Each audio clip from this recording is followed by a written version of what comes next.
अगर तमाम घरेलू टोटके इस्तेमाल करने के बावजूद भी कब्ज़ दूर नहीं होती तो आपको कुछ मेडिसिन की ज़रूरत है। मूव कॉल सेशे लें, ये सुबह शाम इस्तेमाल किए जा सकते हैं। स्काईलेक्स ड्रॉप का इस्तेमाल करें, 10 से 20 कतरे एक गिलास पानी में डालकर इस्तेमाल करें। अगर शिकायत दूर ना हो तो कतरों की तादाद ज़्यादा की जा सकती है और टाइमिंग ज़्यादा किए जा सकते हैं। दिन में 3 दफ़ा इस्तेमाल करें।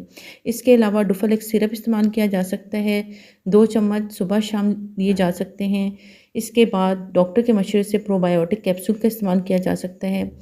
अगर ये तमाम चीज़ें लेने के बावजूद भी आपको महसूस हो कि पखाना बहुत सख्त है तो ग्लिसरीन सपोजिटरी का इस्तेमाल करें। ये बच्चों और बड़ों के लिए मुख्तलिफ साइज़ में अवेलेबल हैं।